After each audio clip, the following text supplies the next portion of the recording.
구약성경 이사야서 6장 8절로 12절까지의 말씀입니다.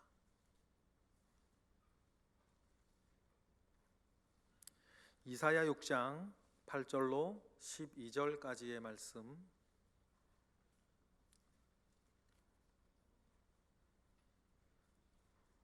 우리 다 같이 한 목소리로 합독하겠습니다. 내가 또 주의 목소리를 들으니 주께서 이르시되 내가 누구를 보내며 누가 우리를 위하여 갈고 하시니 그때에 내가 이르되 내가 여기 있나이다 나를 보내소서 하였더니 여호와께서 이르시되 가서 이 백성에게 이르기를 너희가 듣기는 들어도 깨닫지 못할 것이요 보기는 보아도 알지 못하리라 하여 이 백성의 마음을 둔하게 하며 그들의 귀가 막히고 그들의 눈이 감기게 하라. 염려하건대 그들이 눈으로 보고 귀로 듣고 마음으로 깨닫고 다시 돌아와 고침을 받을까 하노라 하시기로 내가 이르되 주여 어느 때까지니까 하였더니 주께서 대답하시되 성읍들은 황폐하여 주민이 없으며 가옥들에는 사람이 없고 이 토지는 황폐하게 되며 여호와께서 사람들을 멀리 옮기셔서 이 땅 가운데 행한 황폐한 곳이 많을 때까지니라. 아멘.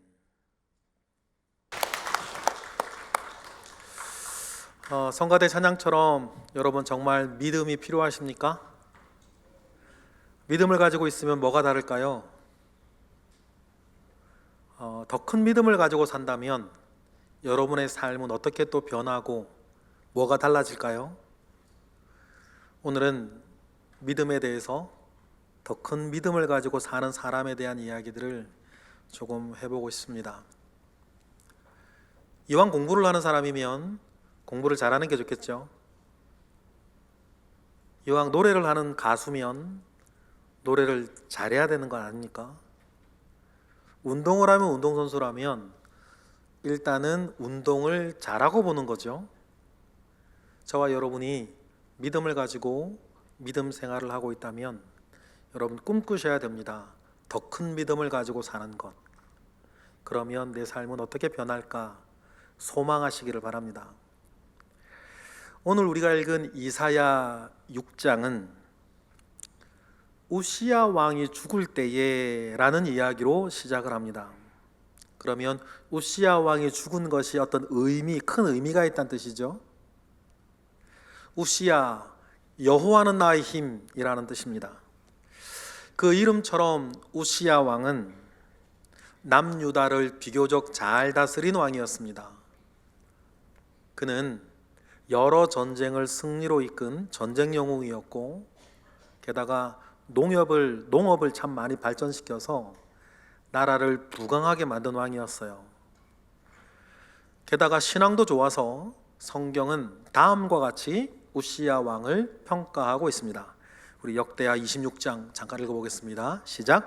우시야가 그의 아버지 아마샤의 모든 행위대로 여호와 보시기에 정직하게 행하며 하나님의 묵시를 밝히 아는 스가랴가 사는 날에 하나님을 찾았고 그가 여호와를 찾을 동안에는 하나님이 형통하게 하셨더라. 이런 왕이었어요. 그런데 이상한 점이 하나 있죠.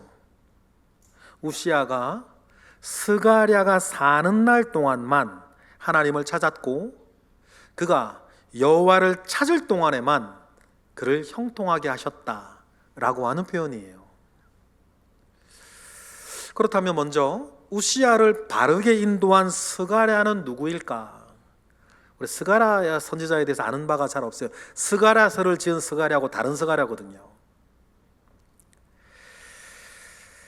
그런데 그를 하나님의 묵시를 밝히 아는 선지자라고 소개합니다.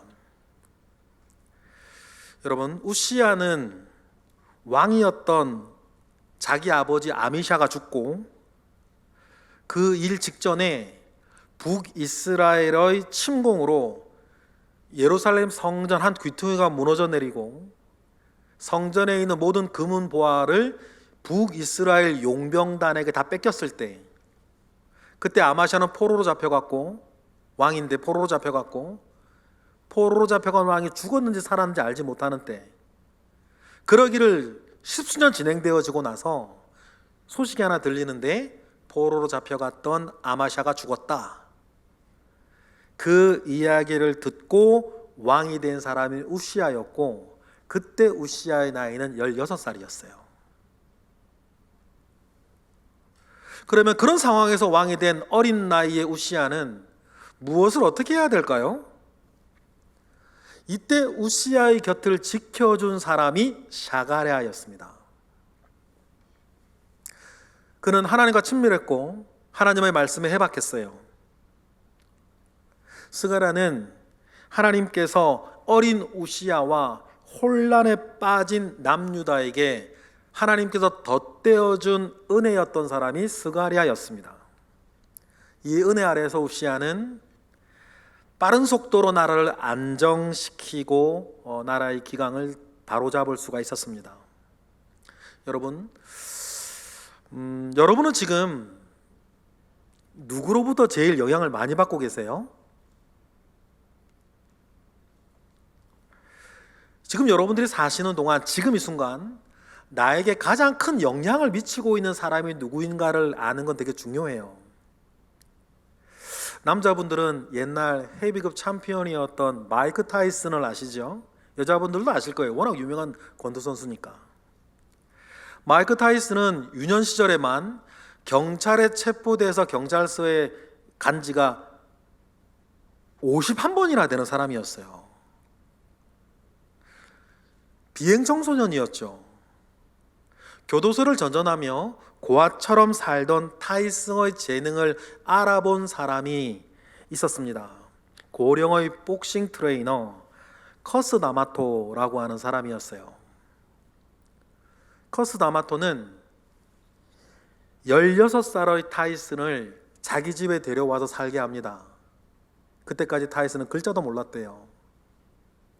그래서 커스 다마토는 타이슨을 자기 집에 살게 하면서 글자를 가르쳐주고 예의범절을 가르쳐주고 한 인간으로서의 삶을 가르쳐 주었죠.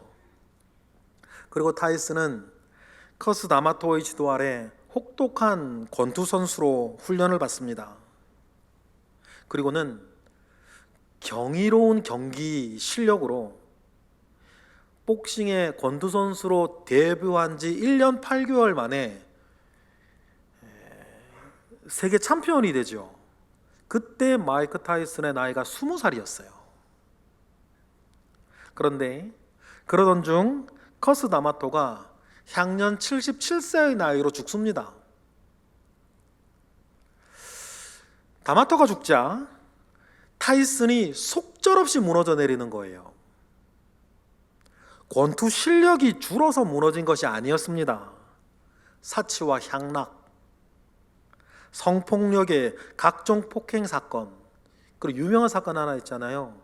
경기 중에 상대 선수 귀를 물어 뜯어가지고 핵이빨 사건. 그런 일들로 무너져 내려요.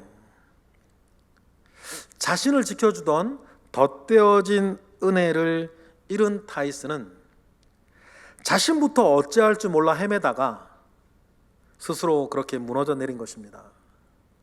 사람들은 지금도 말을 합니다. 타이슨이 다마토를 만나지 못했다면 진작에 브루클린 뒷골목에서 총 맞아 죽었을 것이다. 그런데 다마토가 10년만 더 살았더라면 타이슨의 인생은 막론하고 권투의 역사가 바뀌었을 거다. 사람들은 그렇게 말하는 거 아닙니까? 여러분, 이처럼 누구의 영향을 받고 내가 지금 살아가는가, 이건 너무너무 중요해요. 누구도 이 세상을 홀로 살 수 없고, 우리는 원하든 원하지 않든 누군가에게 영향을 끼치고 누군가의 영향을 지금 받고 살기 때문이죠. 이건 이 세상 살아가는 이치니까. 그렇다면 여러분, 특별히 저에게도 여러분에게도 하나님께서 덧대어 주시는 은혜가 있기를 바라고, 하나님께서 덧대어 주신 은혜로 여러분 옆을 지키는 사람들이 있기를 주님의 이름으로 축복합니다. 우시야에게는 사가랴가 하나님이 덧대어 주시는 은혜였어요. 근데 문제는 사가랴가 세상을 떠난 뒤부터 생기는 거죠. 타이슨하고 똑같아요. 사가랴가 함께 있을 때 최소한 자기 자신은 지켜낼 만한 사람으로 자라났어야 하는데, 타이슨이 그러지 못했던 것처럼 우시야 왕도 그러지를 못했어요. 사가랴가 죽고 어떤 일이 벌어졌을까요? 위기는 수습되고 나라는 안정을 되찾았습니다. 하지만 문제는 보이지 않는 곳에 있었어요. 그것이 뭐냐면 우시야 왕의 마음속에 자리 잡고 있는 교만이었어요. 역대하 26장은 이렇게 전합니다. 16절 읽어보실까요? 시작. 그가 강성하여짐에 그의 마음이 교만하여 악을 행하여 그의 하나님 여호와께 범죄하되 곧 여호와의 성전에 들어가서 향단에 분향하려 한지라. 우시야 왕이 성전에 들어가서 분향한 것이 뭐 그리 큰 죄라서 저럴까, 이렇게 생각할지도 모릅니다. 하지만 하나님께서 제사장에게 주신 직임을 무시하고 주의 종이 하는 일을 대수롭지 않게 생각해서 질서를 무너뜨리는 그 자체가 일단은 죄인데, 하지만 성경은 눈에 보이는 그 죄보다 더 근본적인 악을 지적하고 있어요. 그것이 뭡니까? 그의 마음이 교만하여졌다는 것이에요. 우시야의 마음에 또아리를 튼 교만이 하나님이 세워주신 영적인 권위와 영적인 질서를 업신여기는 일로 드러난 거죠. 게다가 그 옆을 지켜주던 멘토 스가랴가 이제는 없습니다. 그러니 이제는 그가 제멋대로 행동을 해요. 왕이니까 그를 말릴 사람도 없습니다. 뒤늦게 소식을 들은 대제사장 아샤랴가, 성경에 이렇게 나와요. 용맹한 제사장 80명을 데리고 성전에 들어옵니다. 굳이 용맹한 자를 데리고 들어갔다라고 하는 표현이 있는 것은 어쩌면 지금 왕을 말리러 가는 이 일 때문에 제사장 아샤랴뿐 아니라 함께하는 80명의 제사장이 죽을지도 모른다는 생각을 했기 때문이에요. 이미 우시야는 교회와 주의 종을 업신여기는 사람이 된 것을 주변 사람들, 제사장 아마샤가 다 알고 있는 거예요. 용감한 제사장 아샤랴가 우시야에게 말을 합니다. 다음과 같이 말하며 말리는 거죠. 우리 읽어보겠습니다. 시작. 제사장 아샤랴가 여호와의 용맹한 제사장 80명을 데리고 그의 뒤를 따라 들어가서 우시야 왕 곁에 서서 그에게 이르되, 우시야여, 여호와께 분향하는 일은 왕이 할 바가 아니요 오직 분향하기 위하여 구별함을 받은 아론의 자손 제사장들이 할 바니 성소에서 나가소서. 왕이 범죄하였으니 하나님 여호와께서 영광을 얻지 못하리이다. 이렇게 말리는데, 그런데도 우시야는 잡은 향로를 놓지 않고 도리어 화를 내는 거죠. 그때 일이 벌어집니다. 어떤 일이 벌어집니까? 이어지는 19절 다 같이 시작. 우시야가 손으로 향로를 잡고 분향하려 하다가 화를 내니 그가 제사장에게 화를 낼 때에 여호와의 전 안 향단 곁 제사장들 앞에서 그의 이마에 나병이 생긴지라. 이 모든 광경을 하나님이 보고 계셨던 거예요. 여러분, 하나님의 교회는 사람에 의해서가 아니라 하나님의 은혜 안에서 영광스러운 곳이 됩니다. 이 사실을 우시야는 잊어버렸어요. 만약에 스가랴가 곁에 있었다면 이런 잘못을 저지르지 않았을 것입니다. 그런데 스가랴도 없었고 애석하게도 교회를 사람의 눈으로 보지 않고 하나님의 믿음 안에서 보는 법을 이 우시야 왕은 배우지 못했어요. 그러다가 하나님이 모든 것을 보고 계신다는 사실을 잊었죠. 그래서 문둥병에 걸리는 엄청난 불행을 겪게 됩니다. 여러분, 이 성경의 이야기 속에서 우리도 어제와 같은 오늘을 살고 지난주와 같은 오늘 주일 예배를 드릴 때에 자칫 잊기 쉬운 것이 있어요. 하나님께서 모든 것을 보고 계신다는 사실과 믿음 안에서 교회와 예배를 생각하신다는 것입니다. 하나님께서는 지금도 이 자리에서 여러분과 함께 계시고 지금 여러분이 드리는 예배를 우리 하나님께서 받고 계십니다. 하나님이 보고 계시고 하나님이 함께 하시고 하나님이 받으시기에 교회는 거룩해지고 여러분이 드리는 예배는 거룩해지는 것입니다. 여러분, 이 사실을 믿으십니까? 하나님이 지금 모든 걸 보고 계시고 하나님이 지금 나와 함께 계시며 지금 나의 이 예배를 하나님이 받고 계신다는 사실을 여러분 믿으세요? 그러면 예배에 늦지는 말아야겠네. 그렇죠? 그렇다면 찬양을 할 때에 큰 목소리로 나의 전심을 다해 찬양하셔야겠네요. 그죠? 하나님의 말씀이 여러분에게 전해질 때에 살아계신 하나님이 지금 나에게 하시는 말씀으로 듣고 귀를 쫑긋 세우며 하나님이 지금 나에게 무슨 말씀을 하시는지 주목하셔야겠네요. 사실이라면. 여러분, 그런데 우시아는 이 사실을 잊었습니다. 하나님을 잃으니 하나님께 드리는 이 예배, 이 제사도 그저 사람의 의식, 리추얼일 뿐이에요. 그러니 누가 드리던 알게 뭡니까? 급하고 세상 권세 많은 자신이 후닥 드리면 되고 마는 일이죠.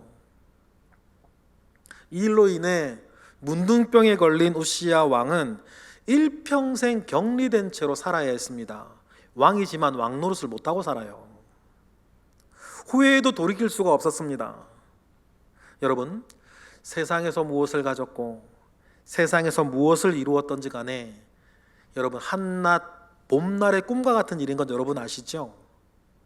여러분들이 무엇을 가졌고 여러분들이 무엇을 이루었고 여러분이 무엇을 지금 염려하고 계시고 무엇을 여러분들이 열망하시든지 간에 우리의 삶 뭐 하나가 딱 어긋나 버리면 사실은 다 끝나는 거 아닙니까? 오늘 밤에라도 하늘의 하나님께서 우리를 부르신다면 여러분, 그 모든 것들은 아무것도 아니에요. 그러니 하나님 앞에 겸손히 하나님께서 오늘 부르신 그 자리에서 착하고 성실하게 믿음을 따라 정도에 맞게 사시는 우리 모두가 되기를 축복합니다. 하나님께서 다 보고 계시니까. 여러분이 지금 계신 자리, 지금 앉아있는 이 자리뿐만 아니라 여러분들이 사회에 나아가서 여러분들이 하고 있는 일, 여러분들이 가지고 있는 그 자리는 하나님께서 뜻이 있어 불러 세우신 곳임을 믿습니다. 나병에 걸린 왕이지만 왕노릇 하지 못하던 우시야가 결국 자기 자리를 지키지 못하고 쓸쓸히 생을 마감합니다. 믿음으로 시작했지만 교회와 예배를 업신여긴 사람으로 자신의 생을 마감하고 말았던 것입니다. 이러한 안타까운 때에 이 안타까운 사건 속에서 하나님은 우리에게도 너무나 잘 알려진 사람 한 사람을 부르세요. 그는 왕족이었습니다. 그래서 아마샤 왕과 우시야 왕으로 이어지는 궁궐의 상황을 누구보다 더 잘 알고 있는 사람이었어요. 이 사람은 얼마 지나지 않아 남유다의 위대한 왕 히스기야의 멘토가 될 것입니다. 그리고 이 사람은 히스기야의 아들 므낫세에 의해서 죽임을 당할 거예요. 이 사람이 누굽니까? 이사야 선지자예요. 이사야는 제사장의 역할을 맡고 있었습니다. 그래서 그를 궁정의 제사장, 궁정의 선지자라고 부르죠.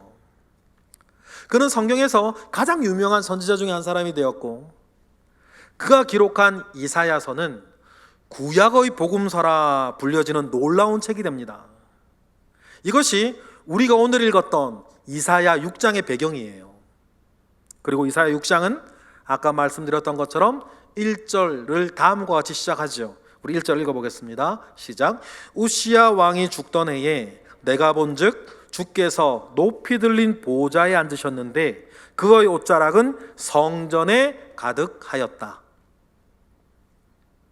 이사야가 환상을 봅니다. 성전에 여호와의 영광이 가득한 환상이었어요. 성전에 여호와의 옷자락이 덮였다라는 말은 성전에 여호와의 영광이 가득하다는 뜻이거든요. 그런데 실제 당시의 성전은 그렇지 못했어요. 시간 관계상 다 말씀드릴 수는 없지만 우시야 왕의 아버지는 하나님의 도움으로 전쟁에서 승리하면서 돌아오는 길에 우상 앞에 가서 우상 숭배하다가 하나님의 진노를 사서 자기가 용병으로 샀던 북이스라엘 용병단이 반란을 일으켜가지고 그 전쟁에서 포로로 잡혀갔고 성전의 모든 기물들은 다 뺏겨버렸던 그런 상황이었거든요. 게다가 그의 아들 우시야는 성전과 성전의 예배를 업신여기다가 문둥병에 걸렸던 거예요. 다시 말해서 당시의 이스라엘의 풍조는 교회나 예배나 이런 것들을 존중하지 않았습니다. 그런 때에 이사야를 부르시면서 하나님 그런 영광이 가득한 성전 환상을 보여주신 거예요. 이스라엘이 이렇게 변질된 것은 그냥 된 것이 아닙니다. 출애굽 이후에 광야를 지나 여호수아의 정복 전쟁까지 하나님의 기적으로 나라가 세워졌고 남유다가 되었습니다. 하지만 여측이심이라고 화장실 들어갈 때 마음 다르고 나올 때 마음 다르다고 이스라엘 사람들의 하나님에 대한 마음이 점점 식어요. 이제 아쉬울 게 없거든요. 나라도 섰겠다, 나라도 부강하겠다, 아쉬울 것이 없어요. 이미 나라는 차지했고 그 안에서 자기의 삶이 정신이 돌아가고 있습니다. 가고 싶은 것도 많고 먹고 싶은 것도 많고 연애도 해야 되고 결혼도 해야 되고 이룰 것도 많아요. 그런데 그렇게 살아가는 동안에, 정신없이 그 사람들이 그렇게 살아가는 동안에 성전과 예배의 권위가 점점점 서서히 무너지기 시작해요. 왜냐하면 그 사람들이 먹고 사는 데에 교회와 예배는 그래 도움이 안 돼요. 그렇죠? 지금 여러분도 그러시죠? 사실 여러분들이 돈 벌고 먹고 사는 데에 교회와 예배는 그렇게 도움이 안 돼요. 그리고 또 여러분들이 재미나게 사는 데에 교회와 예배가 그렇게 도움이 안 됩니다. 이스라엘 사람들이 그걸 알기 시작해요. 내가 돈 벌고 먹고 살고 바빠 죽겠는데 이 예배와 이 교회가 나에게 도움이 안 되는 걸 알기 시작해요. 그러면서 어떻게 돼요? 하나님에 대한 마음들이 식기 시작해요. 이걸 드려도 되고 안 드려도 되고. 경제적으로나 사는 데에 별로 중요하지 않고 아는데 조상들의 종교, 부모님들이 믿던 고리타분한 어떤 것이 되고 말아요. 어쩌면 요즘 우리의 시대와 되게 비슷해요. 그런데 그러한 때에 하나님께서 이사야를 부르시면서 이사야에게 하나님의 옷자락으로 가득한 성전의 환상을 보여주십니다. 사람이 어떻게 생각하고 사람이 어떻게 대접하던 교회는 여전히 하나님의 영광으로 가득 찬 곳이라고 하는 것을 여러분 보여주시는 거예요. 그러니 그것이 왕이던 그것이 장사치던 그것이 누구이든 간에 여러분 교회를 업신여기는 사람의 일 때문에 교회에서 실망하지 말고 상처받지 마세요. 교회는 사람으로 영광스러워지는 곳이 아니라 교회는 하나님으로 인해서 영광스러워지는 곳이니까. 하나님은 이사야를 부르시면서 성전에 가득한 여호와의 옷자락, 성전에 가득한 하나님의 영광을 먼저 보여주신 이유는 뭘까 그러면? 그 이유는 다음 절에 나옵니다. 하나님의 권위가 땅바닥에 떨어진 성전을 회복하고 예배를 회복할 사명을 하나님께서는 이 교회의 어떤 이 권위와 예배의 영광을 회복할 누군가를 세워서 보내고 싶어 하셨습니다. 그리고 그 환상을 이사야에게 보여주시는 거죠. 그리고 이사야에게 말씀하시는 거예요. 너가 이 일을 맡아줄 수 없겠는가? 물으시는 거죠. 물론 이 시대의 아픔을 가까이서 가장 잘 지켜보았던 이사야는 당연히 다음과 같이 대답을 합니다. 오늘 말씀 8절이에요. 읽어볼까요? 다 같이 시작. 내가 또 주의 목소리를 들으니 주께서 이르시되 내가 누구를 보내며 누가 우리를 위하여 갈고 하시니 그때에 내가 이르되 내가 여기 있나이다 나를 보내소서 하였더니. 할렐루야. 유명한 이사야의 대답이 오늘 본문에 나오죠. 주여 내가 여기 있으니 나를 보내소서. 이 대답이 얼마나 유명했는지 여러분 잘 아시는 복음성가로도 만들어졌죠. 근데 성경에 많은 대답들이 있는데 왜 유독 이사야의 대답이 그렇게 유명해졌을까? 이유가 있습니다.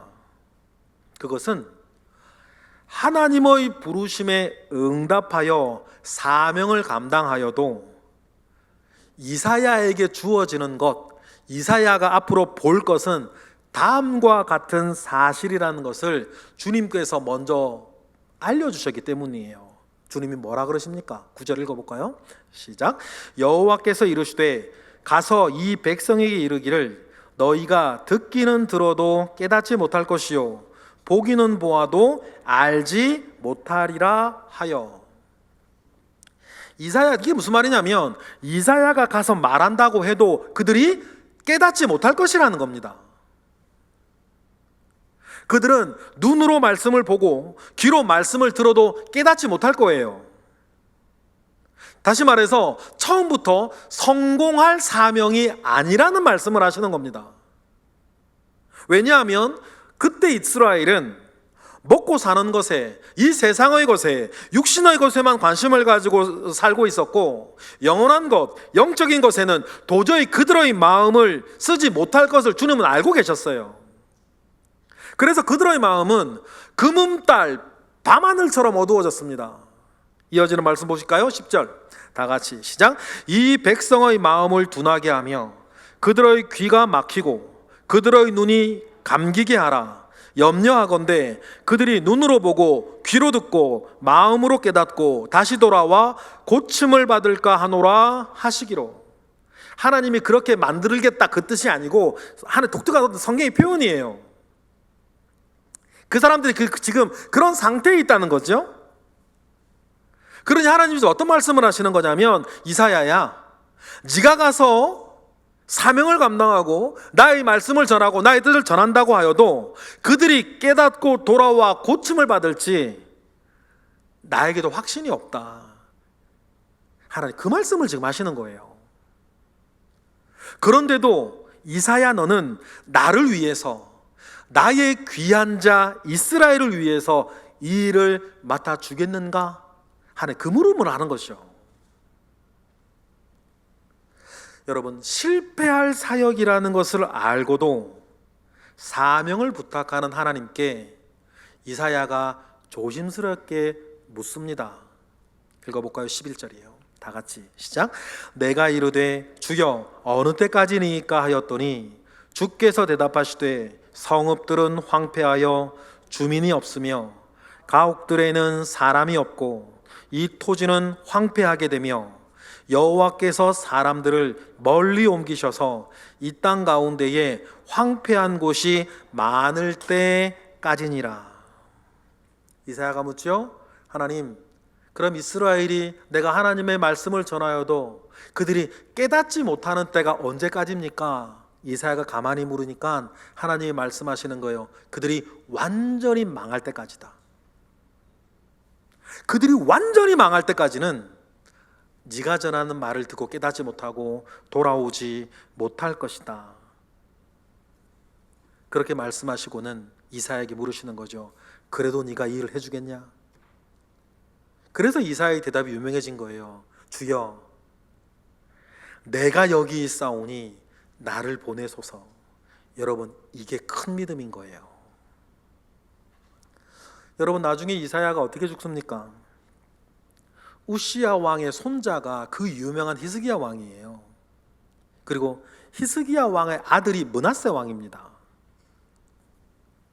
므낫세는 여러 사정이 있죠. 여러 사정이 있고 상처가 있어서 남유다에서 여호와 신앙을 완전히 멸절시키기로 작정한 왕이었어요.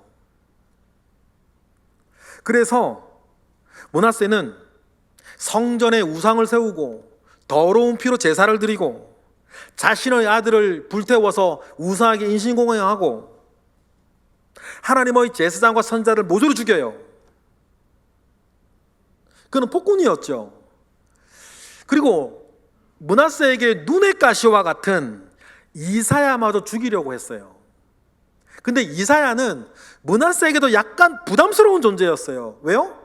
아버지의 스승이었고 할아버지의 멘토였고 자기가 태어났을 때에 깐난쟁이 자기를 안고 하나님께 축복 기도를 한 사람이 이사야였거든요.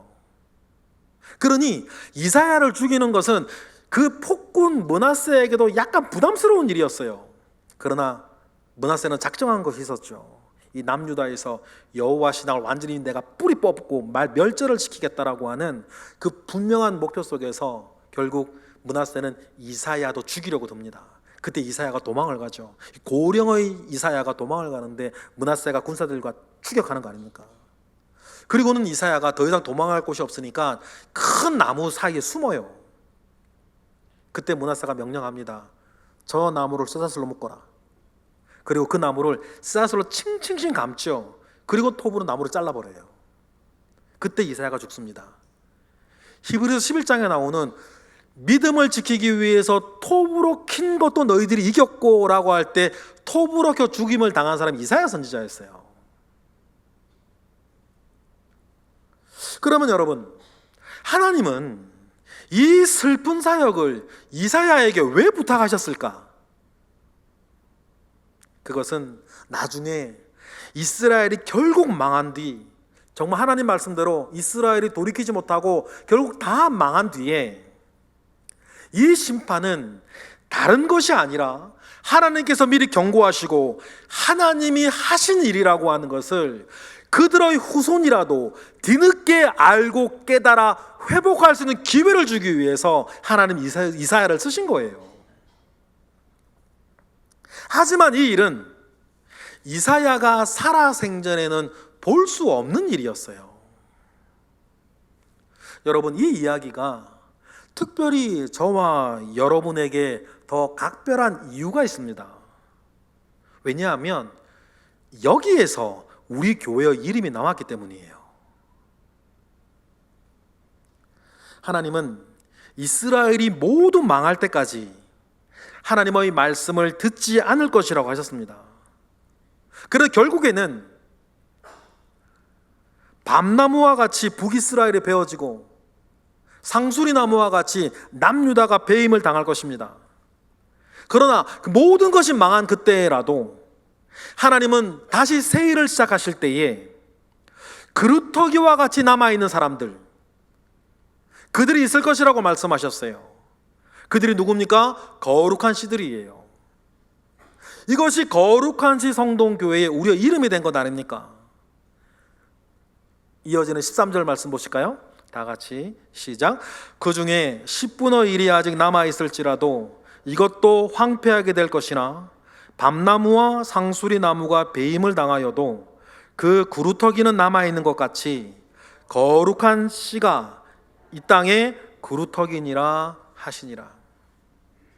그래서 여러분, 우리 교회의 이름이 거룩한 시 성동교회라고 한다면 여러분, 우리 교회는 뭐 하는 교회일까요? 우리 교회는 비전이 뭡니까? 여러분, 그것은 하나님의 거룩한 시요, 이 땅의 그루터기가 되고 그루터기로 남는 것이 여러분 우리 교회의 비전이에요. 슬프고 어려운 시대라 하더라도 이사야와 같이 하나님의 부름 가운데 서겠다고 고백하는 게 우리 교회입니다. 지금 당장 좋은 것을 보지 못하고 지금 당장 어떤 성과를 우리가 거두지 못한다 하더라도 주님의 선한 뜻 위에 남아있는 교회가 되겠다고 고백하는 것이 우리 교회예요. 이를 위해 멋진 행사를 하거나 프로그램을 하자는 것이 아닙니다. 우리 교회는 화려하지 않아도 하나님의 분명한 말씀 위에 서서 오늘을 의롭게 살기 위한 하나님의 뜻을 묻는 교회예요. 언제 여러분 우리 교회가 목회하면서 몇 명 달성, 몇 명 전도 뭐 이런 거 한 적 있습니까? 유명한 사람들 불러와가지고 사람들 많이 끌어모아서 큰 교회 되자고. 여러분, 우리가 그런 거 하는 교회 아니에요. 우리 교회는 이렇게 악해져 가는 시대, 교회마저 힘을 잃고 빛을 잃어가는 이 시대에 구루터기요, 하나님의 거룩한 씨들이 되어서 마치 내 눈앞에 당장 좋은 것을 보지 못하고 내 손에 어떤 좋은 걸 가지지 못한다 하더라도 하나님의 온전한 뜻을 묻고 그 뜻 안에서 나와 우리의 삶을 온전하게 세워나가겠다고 이사야처럼 고백하는 교회가 우리 교회인 거예요. 여러분, 그렇다면 우리 교회를 다니면서 저와 여러분들이 우리 교회에서 무엇을 해야 되는지, 우리 교회에서 나와 나의 삶은 어떻게 만들어져야 하는 것인지 여러분 분명히 깨닫는 저와 여러분 되시기를 주님의 이름으로 축복합니다. 당장 내 눈앞에 선한 것을 보지 못한다 하더라도 우리가 살고 있는 시대는 우시아의 때와 너무너무 비슷해요. 믿음이 대수롭지 않은 것으로 여겨지는 시대, 탈종교화의 시대라 그러지 않습니까? 이런 시대에 우리는 하나님의 그루터기요, 거룩한 씨가 되어 하나님의 다음 일을 기다리는 교회예요. 그래서 우리 교회는 기다리는 교회입니다. 하나님께서 교회를 통해 다시 등장하시고 교회를 통해 세상에 하나님의 영광의 빛을 비추어 주실 때를 하나님이 하시는 그 일을 기다리는 교회예요. 그런데 요즘은 사람들이 너무 똑똑하고 능력이 많아서 그래서 그런지 하나님으로부터의 작용이 없는데 사람의 반작용이 너무 많은 시대예요. 작용이 없는 반작용이 너무 범람하는 시대 아닙니까? 그러나 기억하십시다, 여러분. 하나님의 일은 하나님이 먼저 시작하신다. 그때까지 우리는 개인적으로나 우리 전 교회적으로도 하나님을 바라며 하나님을 기다립니다. 그러면 다음의 말씀처럼 여러분들이 우리 모두가 움직여질 줄 알아요. 빌립보서 2장 13절 다 같이 시작. 너희 안에서 행하시는 이는 하나님이시니 자기의 기쁘신 뜻을 위하여 너희에게 소원을 두고 행하게 하시느니라. 할렐루야. 하나님의 뜻은 하나님을 기다리는 사람에게 소원이 되고 소원을 가진 사람은 그 소원 안에서 살아갈 것입니다. 소원이 있기에 오늘을 절제하고 자기를 다스려 나갈 것입니다. 하나님은 지금도 자기의 사람에게 자신의 기쁘신 뜻을 두고 행하게 하십니다. 자기 안에서 하나님의 뜻을 두고 사는 사람은 이사야처럼 당장의 일에 흔들리지 않고 하나님의 부르심에 응답하는 더 큰 믿음을 가지고 살아갈 거예요. 여러분, 세상은 점점 악해지고 있습니다. 세상이 악해지면 악해질수록 저와 여러분에게는 더 큰 믿음이 필요한 거 아시겠습니까? 그러니 여러분, 우리가 세상 일에 오늘 일희일비하지 아니하고 하나님의 부르심 위에 서서 믿음의 한 길을 걸어가시는 우리 모두가 되기를 원하고, 하나님께서 우리에게 어떤 사명 보여주시면 주여 내가 여기 있사오니 나를 보내소서, 오직 다른 것이 아니라 하나님만을 신뢰하며 믿음 위에 서서 여러분이 살고 계시는 그 자리에서 빛이 되시고 소금이 되시고 살아가는 동안 하나님이 이 모든 일을 통해서 무엇을 이루어내시는지 하나님만 기다리시는 저와 여러분 되시기를 주님의 이름으로 축복합니다. 기도하겠습니다. 할렐루야. 하나님께서 우리를 붙잡아 주실 줄 믿습니다. 하나님께서 우리 교회를 붙잡아 주실 줄 믿습니다. 우리는 더 큰 믿음을 가지고 하나님의 부르심 위에 서서 오늘 나에게 주어진 삶을 살아갈 것입니다. 모든 것을 보고 계시고 모든 것을 알고 계시고 모든 것을 이끌어 가실 하나님이 나와 나의 인생에 있음을 믿고 우리 교회를 붙잡고 가심을 믿습니다. 그 하나님을 우리는 신뢰하오니 그 믿음 가운데 승리하는 우리 모든 예배자들 되게 하시옵소서. 예수 그리스도의 이름으로 기도드렸나이다. 아멘.